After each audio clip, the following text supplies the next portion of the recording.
warahmatullahi wabarakatuh. Bismillah, alhamdulillah, wassalatu wassalamu ala sayyidina wa maulana wa habibina wa syafi'ina Muhammad Rasulillah wa ala alihi wa sahbihi wa man tabi'a sunnatahu wa jama'atah min yaumina hadha ila yaumin nahdah. Ashabal fadilah hadratil masyayikh wal ulama, ashabal ma'ahid, ashabat turqis sufiyah, ashabal madaris, dzurriyyatil marhum wal maghfurlah Hadratul Syekh Kiai Haji Ruhyat, Kiai Haji Ilyas, terutama yang masih sehat, Kiai Ubaidillah, Kiai Adang Asep, Kiai Asep Adang, Kiai Agus, Ibu Nyai Haji Suyuti, saya kenal, dan semua keluarga besar pesantren Cipasung. Hafidhakumullah jami'an. Hadratul mustasyarin, hadratul as-sa'i syuriyah, para ketua tanfidiyah, Kiai Haji Zuhadi Muhammad, ketua wilayah NU Jawa Barat, dan ketua cabang NU Kabupaten Tasikmalaya dan Kota Tasikmalaya beserta para pengurus seluruhnya, Badan Otonom Muslimat Fatayat, Ibnu PPNU, Ansor, Pagar Nusa, Jam'iyatul Qura Hufaz, Jamiatul Rikal Mutabaroh, An-Nahdiyah, Jatman, wabakil a'dha min nahdlatul ulama, sadati wa sayyidati, anisati ashabi wa zumalai, ayyuhal hudur, para pejabat pemerintah yang hadir, Pak Bupati atau yang mewakilinya, Pak Kapolres atau yang mewakilinya, Pak Dandim atau yang mewakilinya, Pak Kepala Kemenag atau yang mewakilinya, Ketua Majelis Ulama, panitia penyelenggara haul yang ke haul akbar yang ke 3. Oh ya. Kiai Ilyas. Oh, haul ketiga, haul akbar yang ketiga, Kiai Ruhyat dan Kiai Ilyas dan semuanya. Mudah-mudahan silatul arham kita di sini ala barakatillah.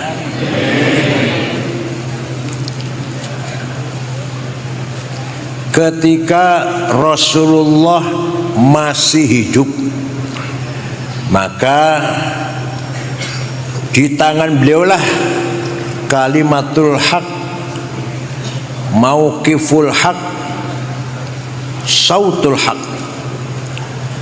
Ketika Rasulullah masih hidup, standar kebenaran hanya pada satu orang, yaitu Rasul.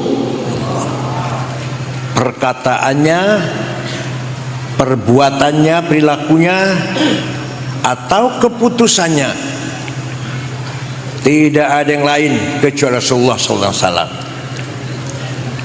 Setelah beliau meninggal, beliau meninggalkan 2 yang paling penting.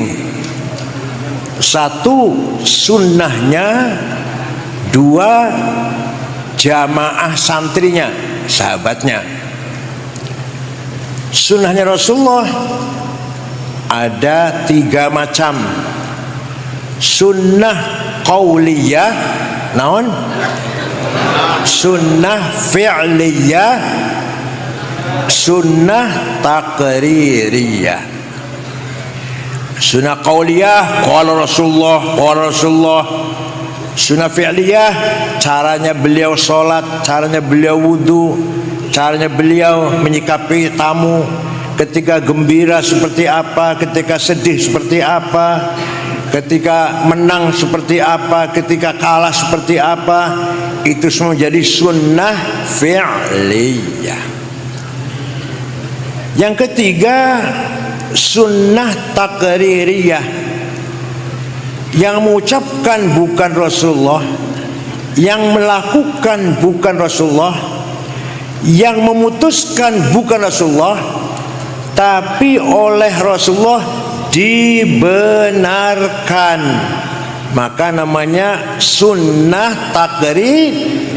Walaupun Rasulullah nggak melakukan, nggak mengucapkan,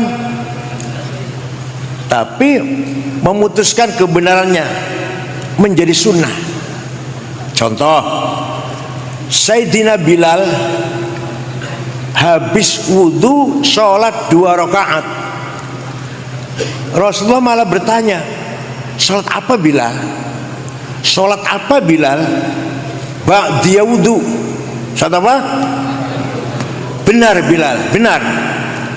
Jadi kalau kita wudhu sholatnya masih panjang, sholat duhurnya masih lama, atau sholat asarnya masih lama, setelah wudhu disunahkan sholat 2 rakaat ba'diyatil wudhu.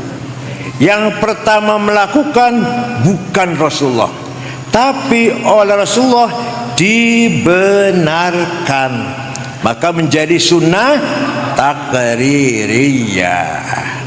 Yang kedua, yang banyak orang nggak tahu ini, kalau Tasikmalaya tahu semua lah.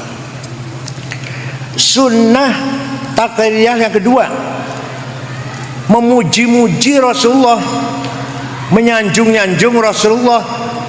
Beliau tidak pernah minta dipuji, beliau tidak pernah bayar LSM siber supaya memuji, nggak pernah. Buzzer supaya memuji dia, nggak pernah. Tapi ketika ada yang memuji, dibenarkan, maka memuji-muji Rasulullah menjadi sunnah taqririyah. Percaya ente? Yang percaya silakan, enggak apa-apa. Al-Mukarram Kiai Ruhyat Muda dari Kerawang. Ini Ruhyat Muda ya. Mana tadi?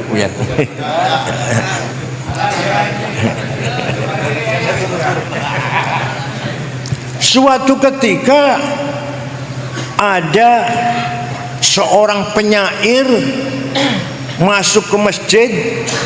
Beliau baru selesai ngimami sholat subuh, jamaah masih kumpul.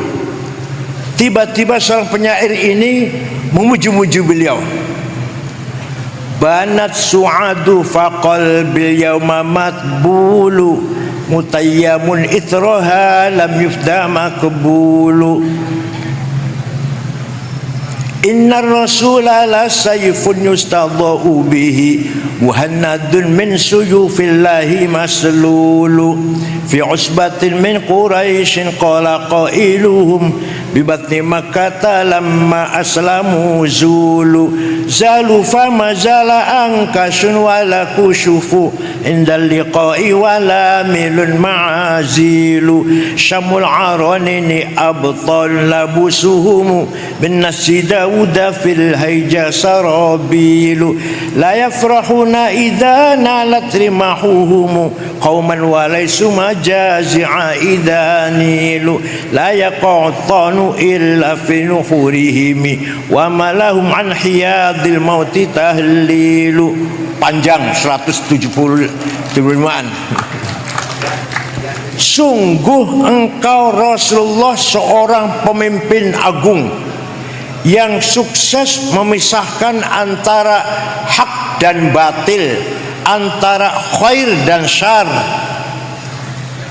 Engkau datang dari suku Quraisy kota Mekah, diikuti dengan para pengikut para sahabat yang berhati ikhlas dan berkepribadian berani.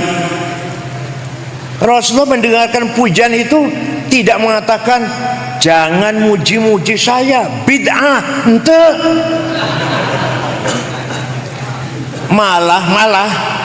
Malah Rasulullah memberi hadiah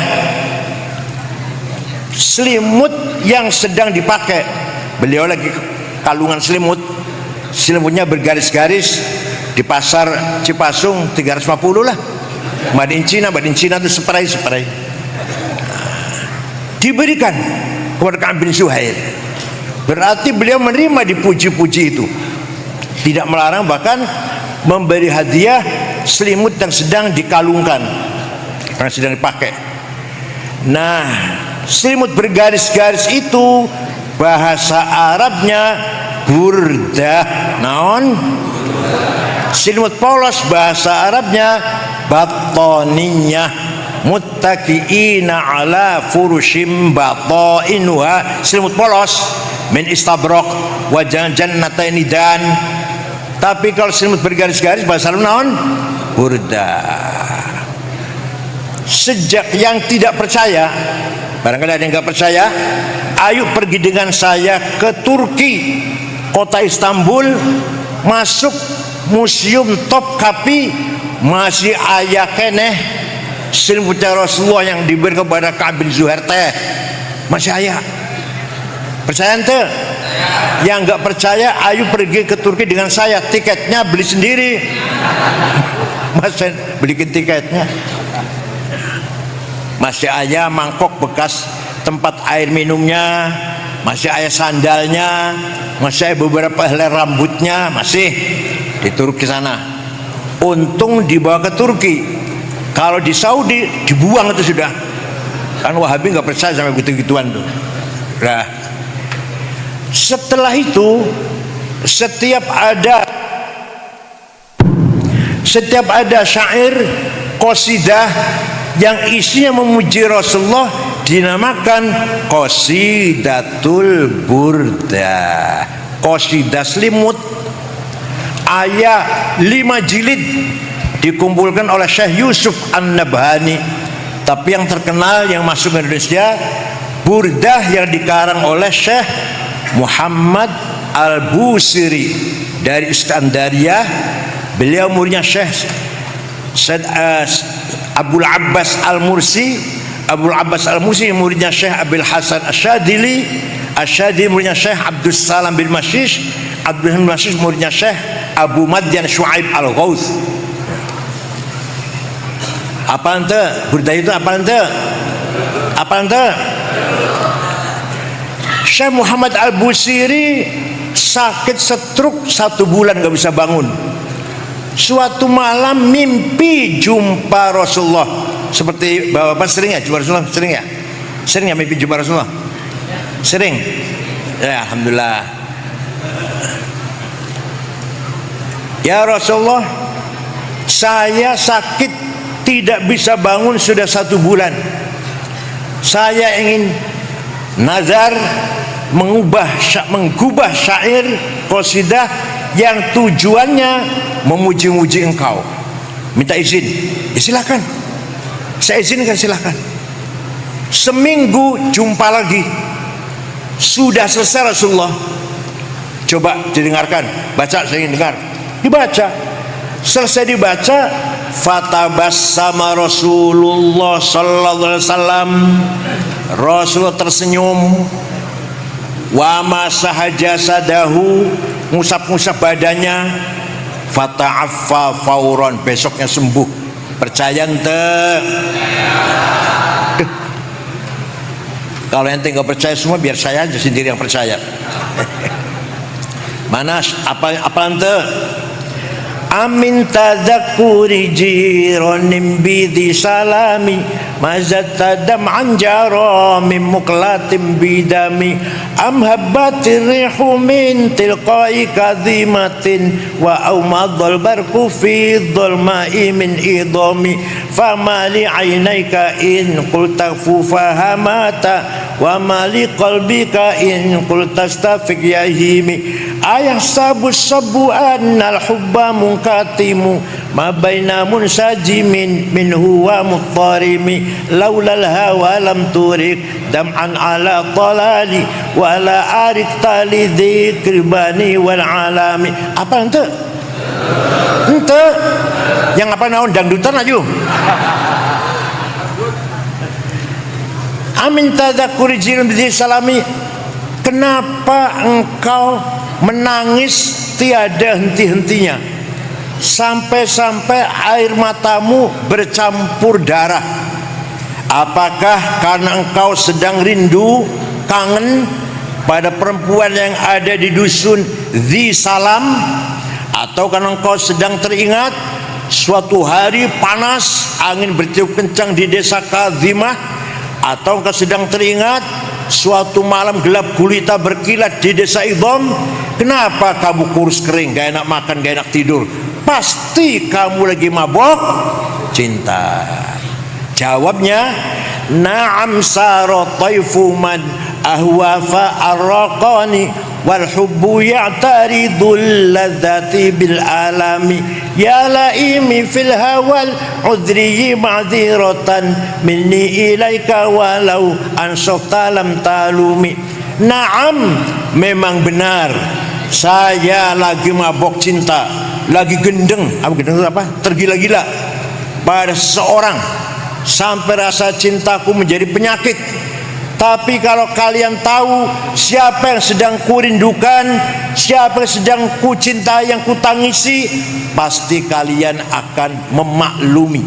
Siapa sih yang sedang kamu tangisi? Siapa? Bekas air matamu ada di dua pipimu, bekas air mata sampai nempel, gak bisa hilang di pipi itu. Siapa? Yang sedang kurindukan, yang sedang kutangisi adalah Muhammadun Sayyidul Kaunaini Wathaqalaini wal Fariqaini min urbin wa min ajami Nabiyunal Amirun Nahi fala ahadu abarra fi qawli la minhu wala na'ami huwal habibul ladzi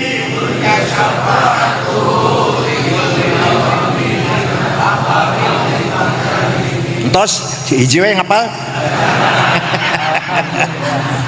Da'a ilallahi fal mustamsikuna bihi mustamsikuna bihablin ghairi munfasimi faqan nabiyina fi khalqin wa fi khuluqi falayud falayudanu fil ilmin wala karami. Yang sedang kurindukan, yang sedang kutangisi adalah Sayyiduna Muhammad,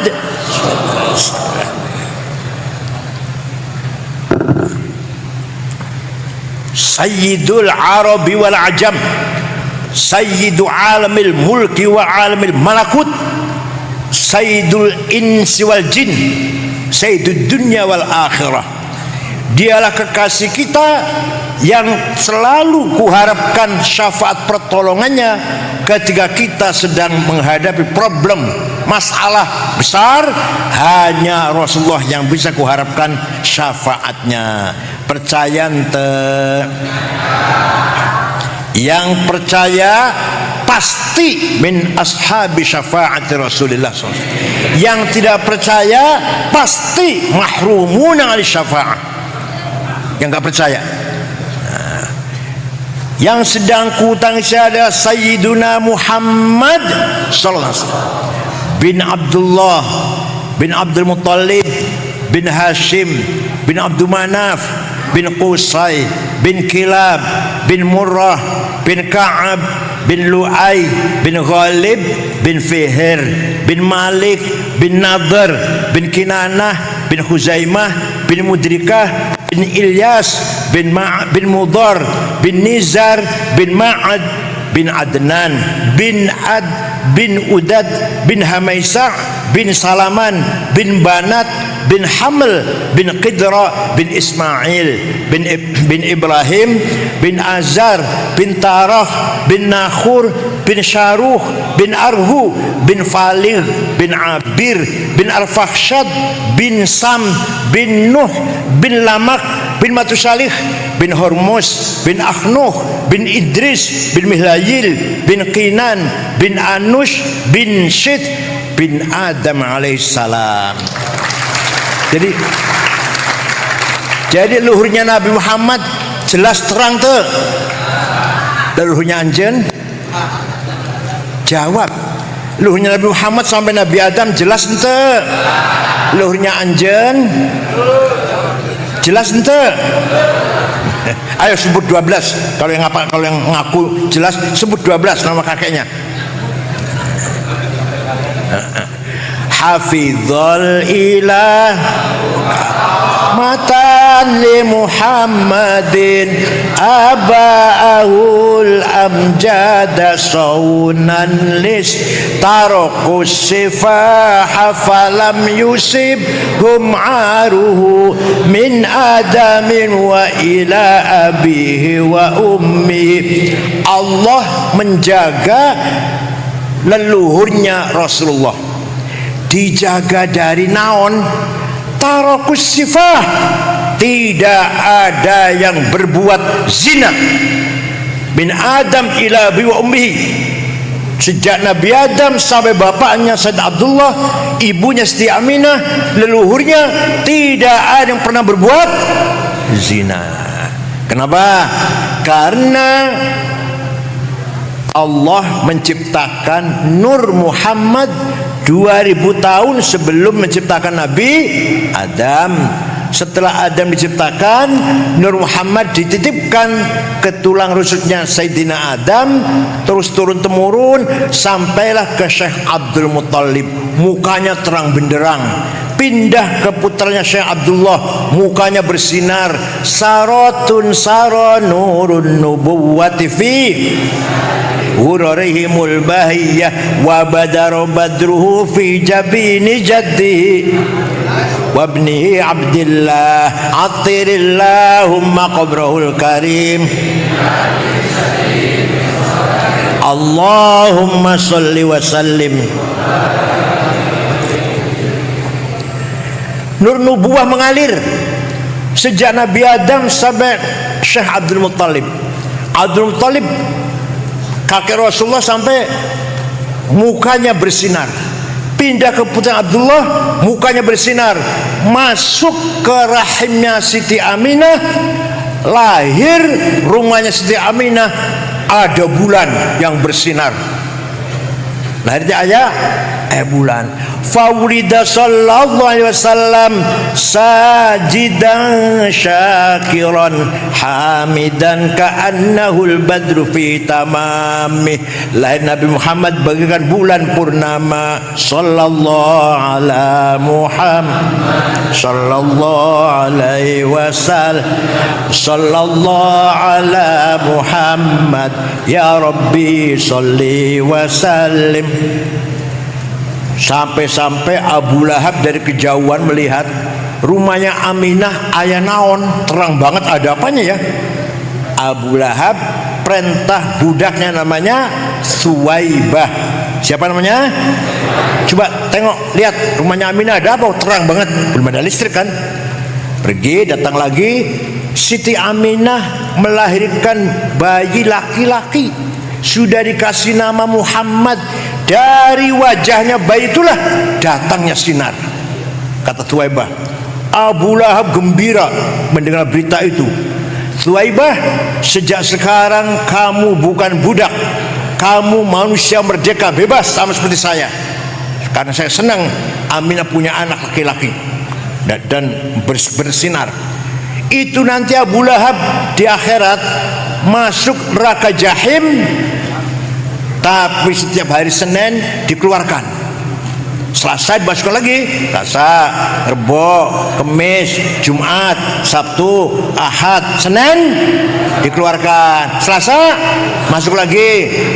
Terus selama-lamanya Selasa, Rebo, Kamis, Jumat, Sabtu, Ahad, di neraka. Senin dikeluarkan lagi. Idza kana hadza kafiran jaa dhammuhu bitabbat yadahu fil jahimi mukhallada ata annahu fi yaumil itsnaini daiman yukhaffafu anhu lis-sururi bi ahmada famadh-dhannu bil 'abdil ladzi kana umruhu li ahmada masruran wa mata muwahhida. Abu Lahab dalam surat Tabbat Yada Abi Lahab pasti masuk neraka. Tapi setiap hari Senin yukhaffafu anul azab, dikeluarkan dari azab. Kenapa? Lisururi bi Ahmada, karena gembira kelahiran Nabi Muhammad. Maka betapa besar pahalanya orang Cipasung, murid Cipasung, santri Cipasung, alumninya juga yang selalu membaca Barzanji, Deba, Burdah dan lain-lain madaih nabawiyah, pasti mendapatkan syafaat Rasulullah sallallahu alaihi wasallam. Ya Allah, yang sekali saja bisa dapat syafaat, apalagi yang tiap malam Jumat. Suaranya enak, baca Barzanji, lagunya enak, pulang bawa berkat. Aduh, apalagi yang baca berkatnya separuh kepala kambing.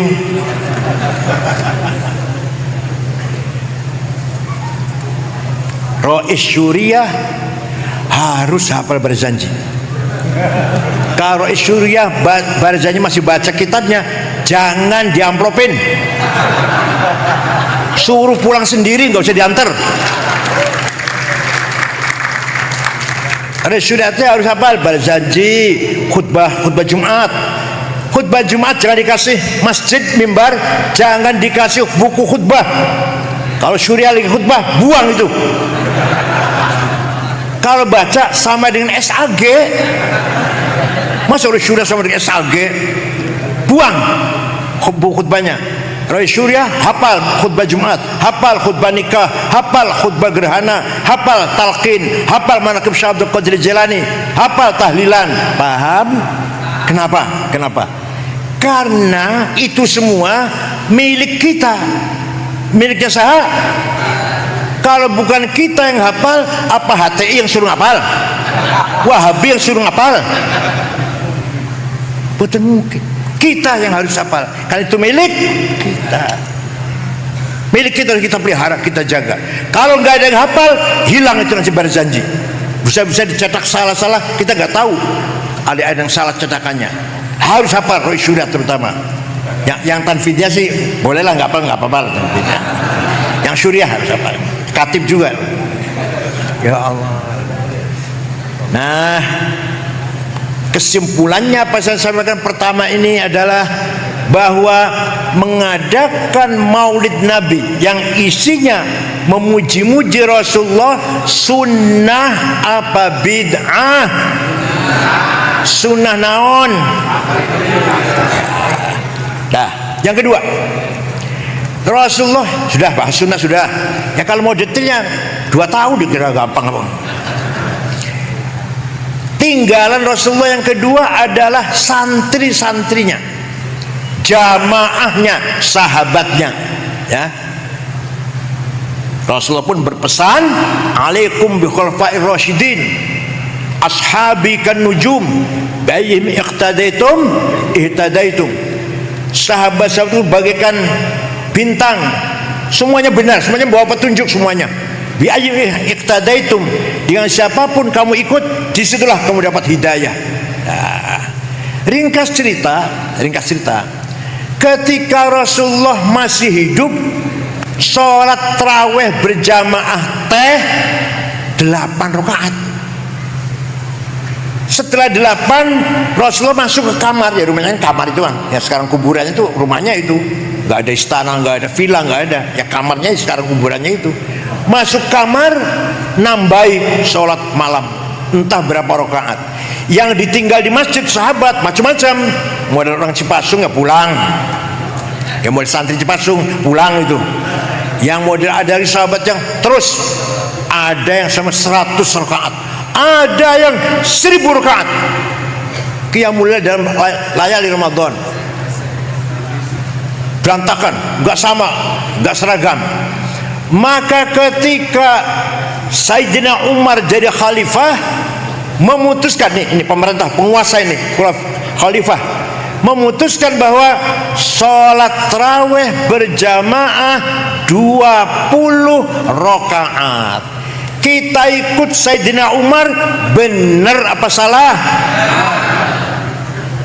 Ya, sholat sunnah 20 silahkan, 8 silahkan, nggak tarawih silahkan. Kalau nggak ingin pahala. Jadi kita tarawih 20 rakaat berjamaah itu mengikuti santrinya Rasulullah SAW yang dijamin kebenarannya. Paham? Dah. Contoh lagi, waktu Sayyidina Abu Bakar jadi khalifah, beliau berpikir tidak mungkin umat Islam hafal Quran semua. Kalau sahabat hafal Quran semua, hafal semua kalau sahabat, gak butuh tulisan. Kayak anjen surat Qul hafal kan? Butuh tulisan tuh? Butuh tulisan tuh? Ente, saya juga hafal Qul, gak butuh tulisan. Sahabat semuanya hafal Quran. Setelah Islam semakin berkembang, Khalifah Abu Bakar memutuskan Quran harus ditulis. Tuh, Quran harus ditulis. Penulisnya 10 orang: Ubay bin Ka'ab, Zaid bin Thabit, Ibnu Mas'ud, Ibnu Al-As, Sayyidina Ali, Muawiyah bin Abi Sufyan. Penulis Quran. Dah dibagi-bagi ke Basrah, ke Kufah, terus bagi-bagi kota-kota ke Mekah. Dah lama kelamaan baca Quran kota satu dan kota yang lain bertentangan. Di sini ta'lamun, di sana ya'lamun. Di sini afala tafakkarun, di sana afala tafqahun. Karena maknanya hampir mirip-mirip saja kan. Maka ketika zaman Sayyidina Umar Ibn Khattab memutuskan ketika Sayyidina Utsman memutuskan Quran ditulis ulang. Semua mushaf yang ada di kota-kota ditarik ke Madinah, ditulis ulang. Setelah jadi satu tulisan, yang lain bakar yang lain supaya nggak ada pertentangan. Nah, dari situ sampai ayeuna Quran yang kita pegang itu namanya Mushaf Rasem Utsmani. Naon? Mushaf Rasem, Quran yang ditulis sejak zaman Sayyidina Utsman. Bener apa salah Sayyidina Utsman teh? Nanti salah jangan-jangan. Kalau ente bilang salah, bid'ah karena Nabi nggak merintah nulis Quran, kok Sayyidina Utsman perintah nulis Quran, ente jangan baca Quran, harus hafal. Ayo, yang ngomong bid'ah harus hafal, jangan baca. Mushaf tuh bid'ah itu. Zaman Rasulullah nggak ada mushaf itu. Nah, tapi Quran zaman Sayyidina Utsman yang ditulis zaman Sayyidina Utsman, saya punya fotokopinya tebal. Tidak bisa baca saya, apalagi anjen. Saya nggak bisa baca. Kenapa? Titik saja nggak ada. Naon? Titik cahaya Maka setelah Islam semakin berkembang, baca Quran teh hese. Satu huruf yang lain nggak ada bedanya. Ada seorang ulama namanya Abul Aswad Ad-Du'ali, saha bukan orang Arab. Tahun 59 Hijriah. Wad'un nuqat 'alal huruf, memberi titik pada huruf. Ba titik hiji di bawah, ta titik 2 di atas, ta titik 3 di atas, jim siji di tengah, ha non titik, kho titik 1 di atas, dan seterusnya. Baru baca Quran mulai gampang. Tapi masih seerkenanya kesulitan. Semakin bertambah jumlahnya umat Islam, semakin berkembang wilayah Islam, semakin berkembang, semakin kesulitan baca Quran. Maka ada seorang imam, Khalil bin Ahmad Al-Farahidi. Al-Farahidi itu orang Afghanistan. Farhad, kota Farhad, dikira Yaman apa? Al-Farid di mana? Afghanistan. Apa beliau? Bikin harokat askal, fathah, domah, kasroh, fathaten, domaten, kasroten, tasdid, sukun. Saya yang bikin. Imam Khalil bin Ahmad Al-Farahidi, wafat tahun 170. Baru baca Quran jelas. Aduh, ada harokatnya, ayat titiknya, harokatnya. Tapi masih ayat kena yang keliru. Orang Banyumas, ada orang Banyumas gak ya? Purwokerto, Kebumen, sampai sekarang kalau manggil saya Al-Mukarram Kiai Sangit ngakil. Innallaha wasingun ngalim. Ahlussunnah wal jamaah itu kiainya loh, itu kiainya itu, bukan orang awamnya, bukan. Monggo Kiai Sangit, masya Allah Kiai Sangit. Artinya apa? Artinya makhraj, keluarnya huruf dari tenggorokan, makhraj itu keluarnya huruf, keluarnya suara, mengucapkan huruf salah. Maka ada seorang ulama berjasa besar menggagas ilmu tajwid tilawatil Quran, ilmu untuk memperbaiki baca Quran. Namanya Imam Abu Ubaid Qasim bin Salam. Saha? Bukan orang Arab. Wafat tahun 224 Hijriah. Ilmu tajwid, baru ayat terminologi, idhar, idham, ikhfa, iqlab, qalqalah, mad lazim, mad tabi'i, mad jaiz, huruf halak, huruf mad. Coba besar jasanya teh, besar jasanya. Bid'ah eta.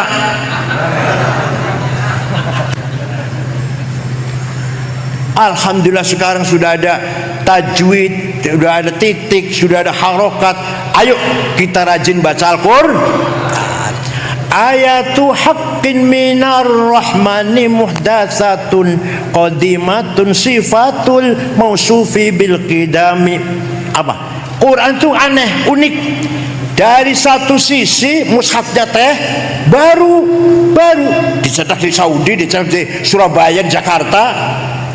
Kertasnya baru, tintanya baru, yang nyetak manusia, makhluk ya. Tapi dari sisi lain Quran teh qadim, sebagai sifatullah, sifatul kalam. Paham teh? Maka Quran itu ya hadis ya qadim. Quran itu ya hadis ya qadim.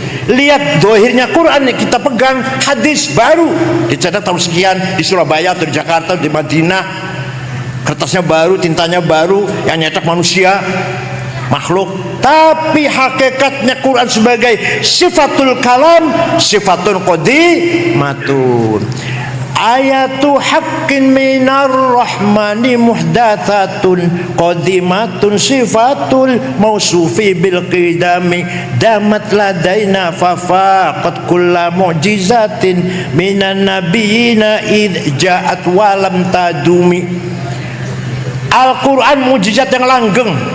Nabi Musa hebat, tongkatnya bisa memukul laut jadi jalan tol, mukul batu bisa keluar airnya 12 pancuran sesuai dengan suku Yahudi. 12 pancuran, 12. Walhasil tongkatnya hebat. Masih ayam teh, masih ayam teh, entah ayah. Itunya ceritanya begitu. Nabi Ibrahim hebat, dibakar oleh Nabukadnezar, nggak apa-apa, nggak terbakar, hebat tuh, masih aja. Tinggal ceritanya.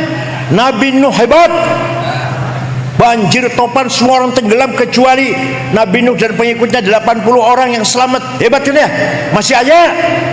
Tapi Rasulullah SAW mukjizatnya khalidah ila yaumil, yaitu muja Al-Qur'an.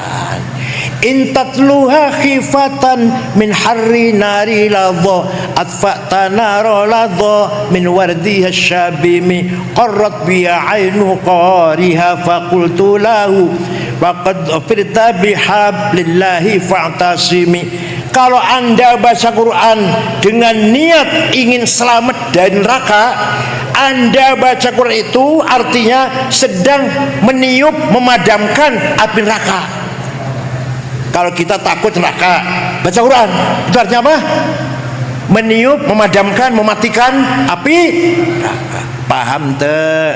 Itulah Al-Quran. Ya Allah, luar biasa.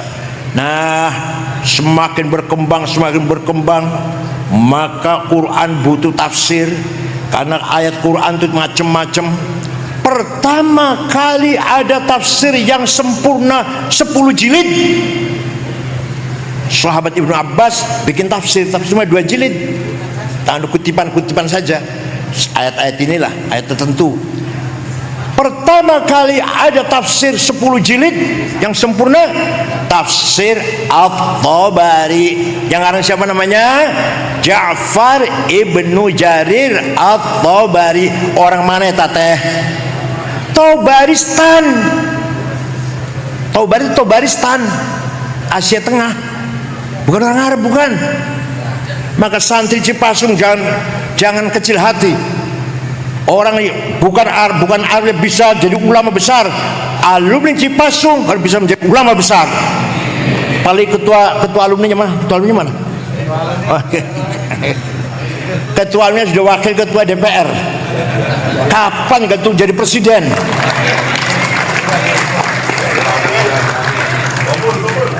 Coba Syekh Ahmad Khotib Sambas dari Kalimantan Barat, dari Sambas.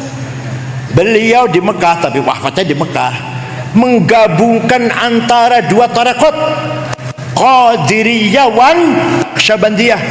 Qadir Syekh Abdul Qadir Al-Jilani kalau zikir keras, Naqsyabandiyah Ahmad Naqsyabansyah kalau zikir pelan. Maka Syekh Ahmad Khotib Sambas menjelaskan siapa yang baiknya zikir keras, siapa yang baiknya zikir pelan-pelan. Kapan zikir keras, kapan zikir pelan. Ya Allah, ini kalau saya terangkan, nggak bisa ngelakonnya lah.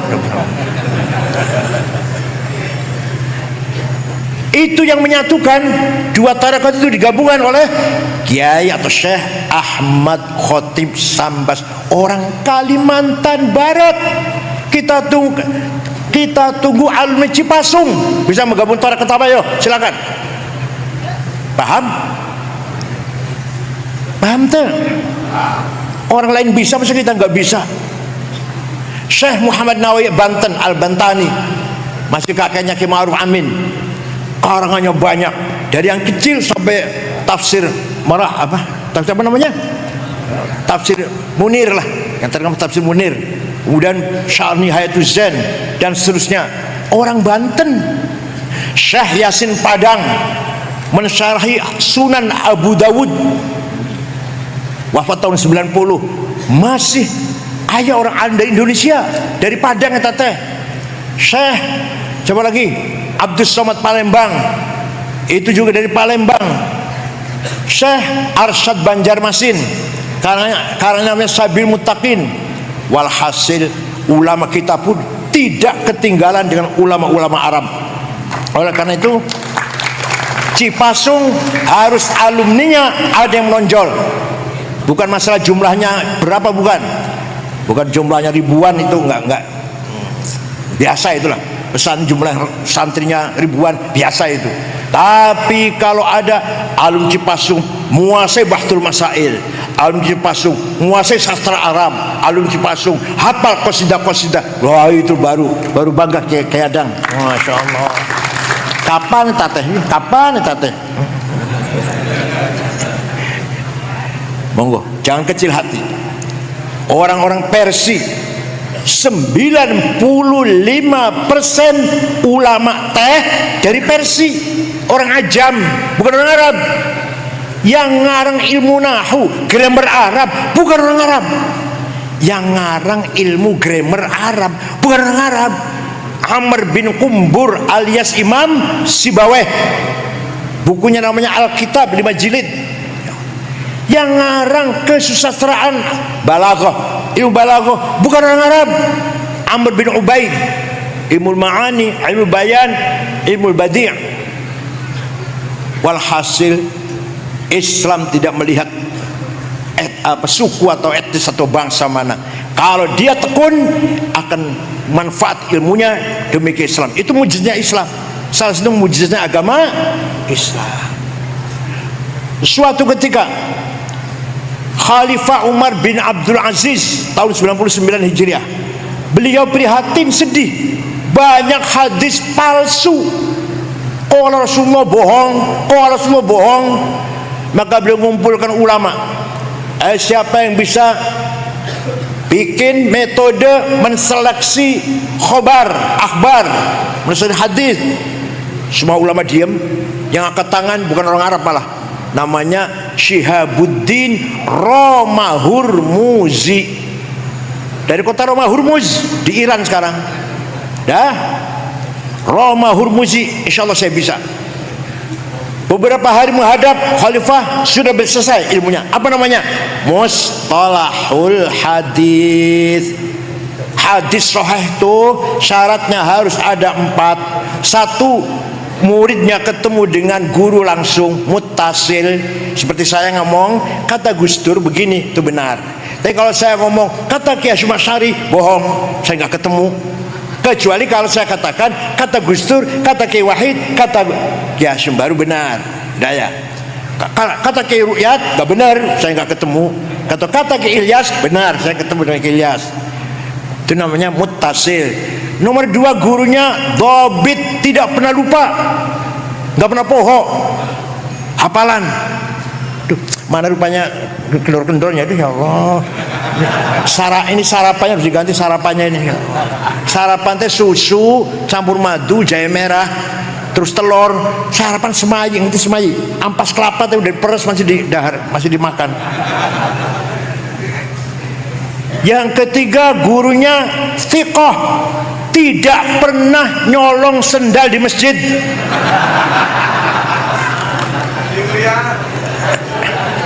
Tidak pernah nyolong duit di kotak masjid. Bisa dipercaya. Nomor 4, adil, kelakuannya benar, baru sahih. Kalau kurang 1 syaratnya, turun hadis hasan. Kurang 2, turun hadis dhaif. Dhaif faktornya apa? Mauquf, maqtu', munqati', mu'allal, mu'dhal, mursal. Ya Allah, ini ilmu ini harus berjalan di Cipasung.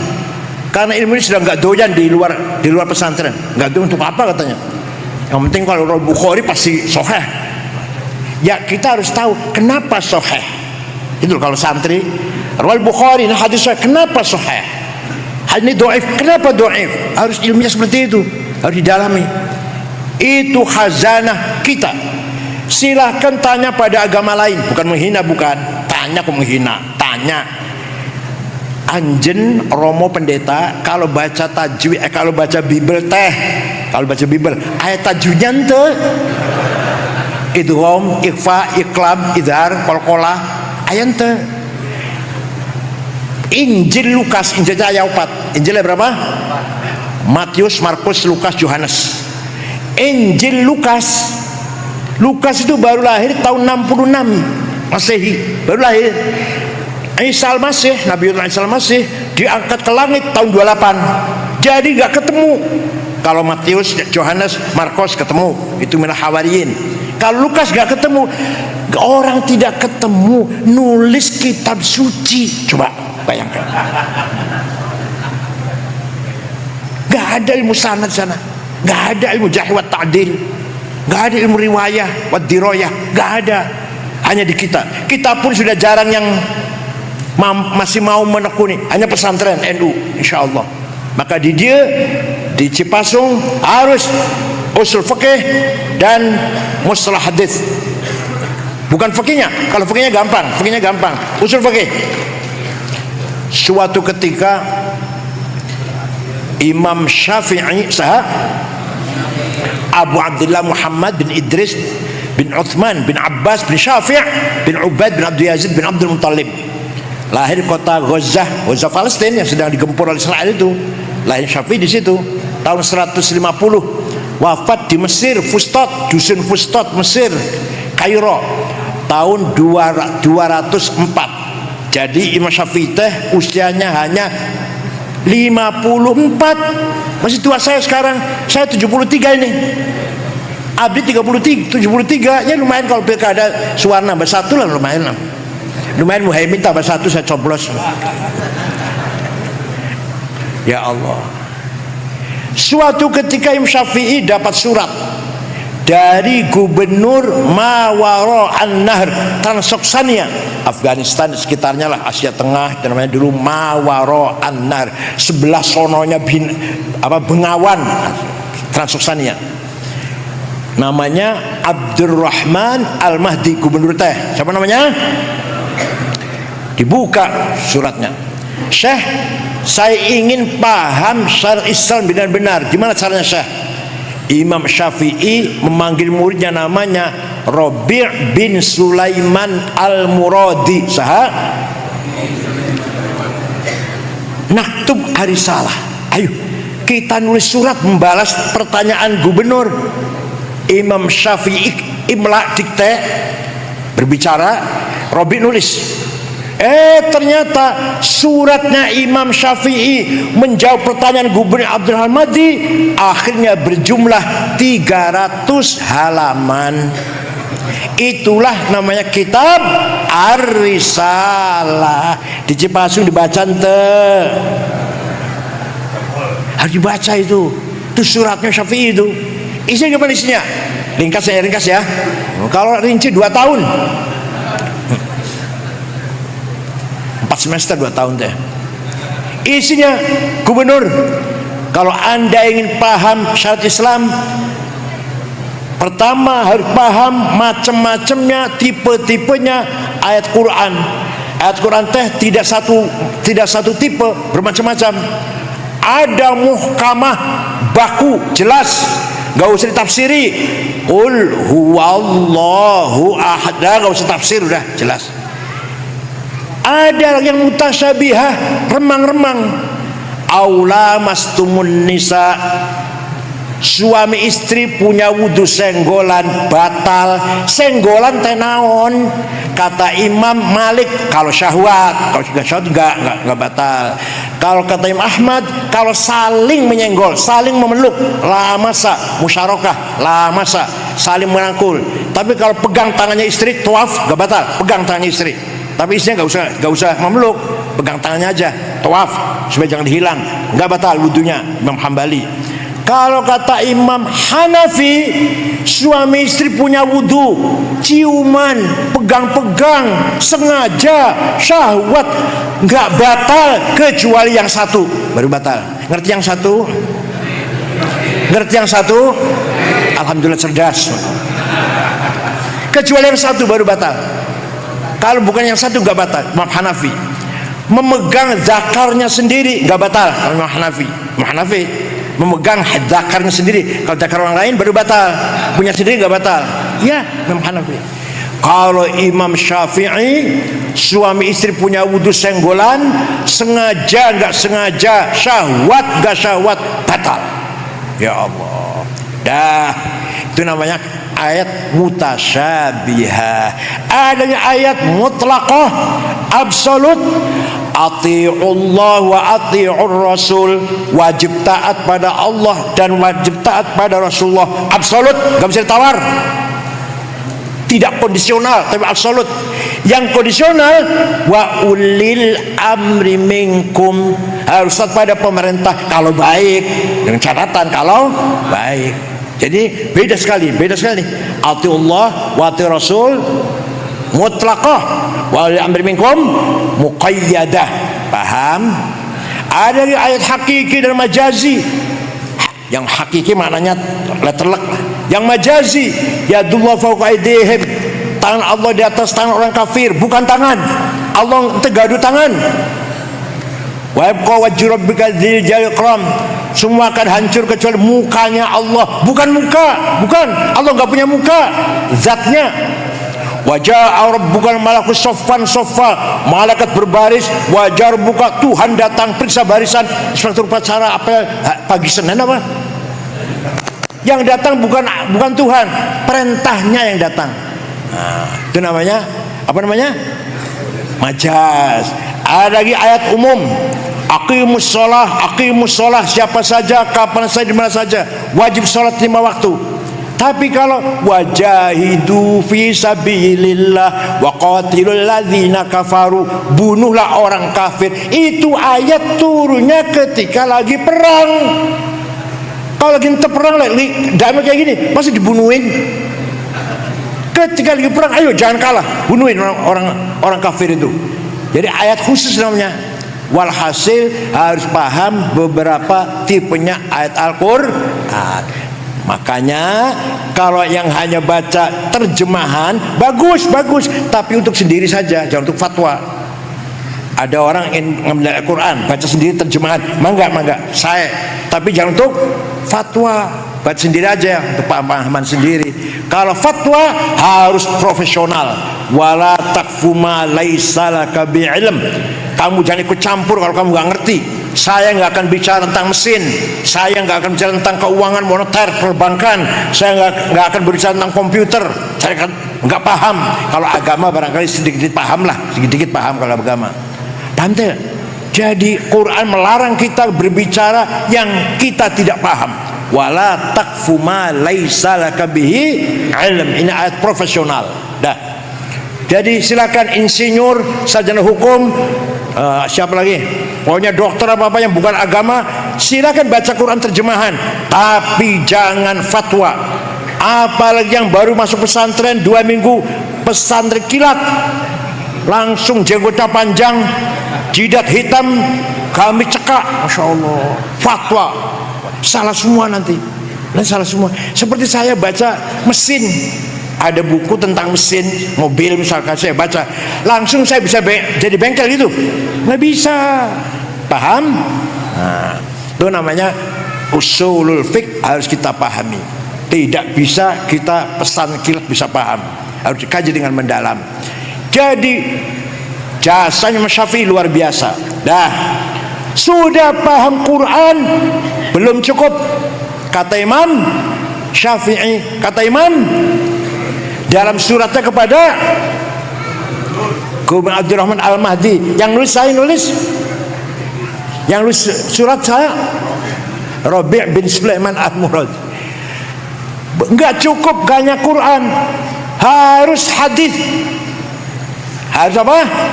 Karena di Quran, contoh perintah sholat 62 kali perintah sholat teh. Aqimus sholah, aqamus sholah, yuqimunas sholah.